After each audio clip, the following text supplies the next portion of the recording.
తెలుగు సినీ పరిశ్రమలో విషాదం చోటు చేసుకుంది. ప్రముఖ హాస్య నటుడు కోటా శ్రీనివాసరావు కన్నుమూశారు. ఆయన వయస్సు 83 సంవత్సరాలు. కొంతకాలంగా అనారోగ్యంతో బాధపడుతున్న కోటా శ్రీనివాసరావు తెల్లవారుజామున 4 గంటలకు తుది శ్వాస విడిచారు. 1942 జూలై 10వ తేదీన కృష్ణా జిల్లా కంకిపాడులో కోటా శ్రీనివాసరావు జన్మించారు. 750కి పైగా సినిమాల్లో కోటా శ్రీనివాసరావు నటించారు. కోటా మృతితో తెలుగు సినీ పరిశ్రమ తీవ్ర దిగ్భ్రాంతికి లోనైంది. కోటా శ్రీనివాసరావు అభిమానులు పెద్ద ఎత్తున ఫిలింనగర్లోని ఆయన నివాసానికి తరలివస్తున్నారు. పలువురు ప్రముఖులు కోటా పార్థివ దేహంపై పుష్పగుచ్చాలు ఉంచి నివాళులర్పిస్తున్నారు.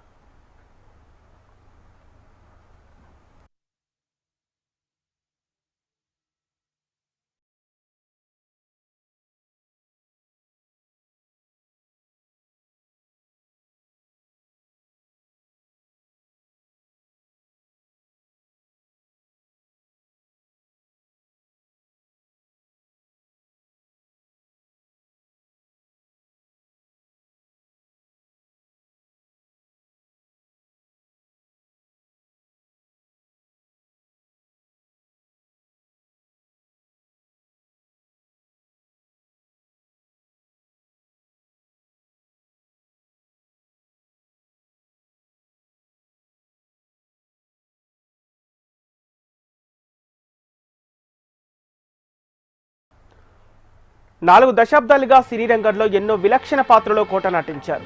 2015లో పద్మశ్రీ పురస్కారం అందుకున్నారు. 1990కోటా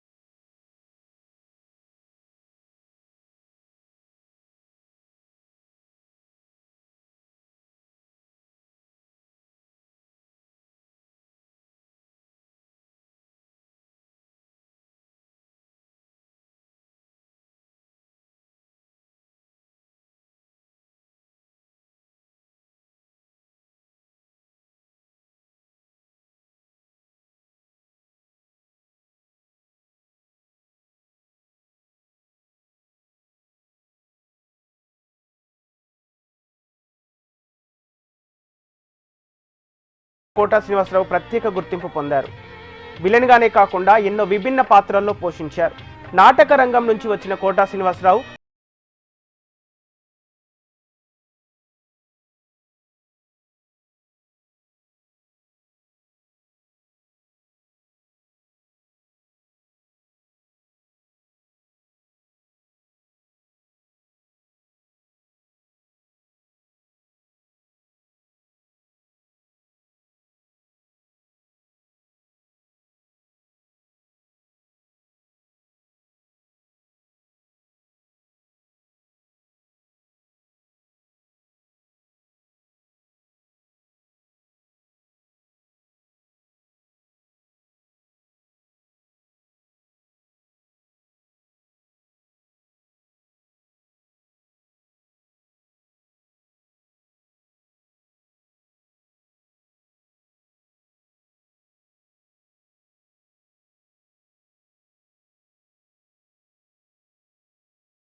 ఐదు 40 సంవత్సరాల నుంచి మేము కుటుంబాలు కలిసి ఉండేవాళ్ళం. మా నాన్నగారికి ప్రత్యేకంగా కోటా శ్రీనివాసరావు గారు అంటే చాలా ఇష్టం.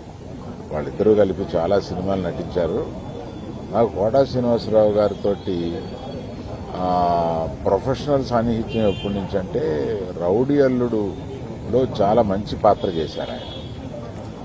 ఆ పాత్ర పోషించిన దగ్గర నుంచి ఆయనకి కూడా కెరీర్లో ఒక మంచిది రావడమే కాకుండా సినిమా కూడా బాగా పోయింది. ఆయనతో ఇప్పుడు చాలా టైం గడిపేవాళ్ళం. ఆయనతో టైం గడిపితే తెలియదు. చాలా సరదాగా, చాలా చలుక్కులు వేసి చాలా బాగా మాట్లాడతారు ఆయన. అటువంటి మా కుటుంబానికి సన్నిహితులు. అదే కాకుండా ప్రభాకర్ గారని ఆయన అల్లుడు నా దగ్గర 30 సంవత్సరాలుగా ఉంటున్నారు. అది ఒక బంధం మాకు. అప్పుడప్పుడు ఆయన ఈయన గురించి అడుగుతూ ఉంటారు. ఇవన్నీ కాకుండా వారి పర్సనాలిటీని మర్చిపోలేం. ఎప్పుడు ఆయనతోటి I look forward to spend time with. అటువంటి ఆయన ఇవాళ లేరు. ఆయన కుటుంబానికి నా ప్రగాఢ సానుభూతి తెలియజేస్తున్నాను.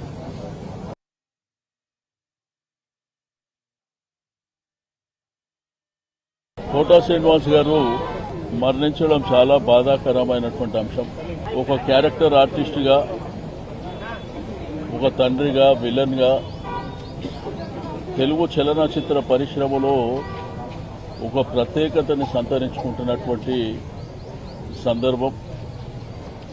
కొన్ని చిత్రాలు కోటా శ్రీనివాసరావు గారి వల్లే ఆడినటువంటి సందర్భాలను కూడా మనం చూసినాం. మరి 750 చిత్రాల్లో వారు నటించడమే కాకుండా సినిమాల్లో జీవించినటువంటి వ్యక్తి. అనేకమైనటువంటి నంది అవార్డ్స్ కానివ్వండి, పద్మశ్రీ కానివ్వండి, ఫైమా అవార్డ్స్ కానివ్వండి, మరి వారికి వచ్చి రావడమే కాకుండా ఒక బ్యాంక్ ఎంప్లాయీగా, ఆ తర్వాత రంగస్థానంలో నాటకాలు వేస్తున్నటువంటి సందర్భంలో మరి చలనచిత్ర పరిశ్రమకు రావడం, వారి యొక్క సుదీర్ఘమైనటువంటి ప్రయాణం. కొంతమంది చరిత్రలో మరి పుట్టడం, చనిపోవడం అనేది సర్వసాధారణమైనప్పటికీ చరిత్రలో మిగిలిపోయేటువంటి వ్యక్తి కోటా శ్రీనివాసరావు గారు. ఇటువంటి గొప్ప నటుడిని కోల్పోవడం అనేది బాధాకరమైనటువంటి అంశం. మరి ఆ భగవంతుడు ఆ కుటుంబానికి ధైర్యాన్ని ఇవ్వాలని చెప్పి నేను ఈ సందర్భంగా తెలియజేస్తూ నా సంతాపాన్ని ప్రకటిస్తాను.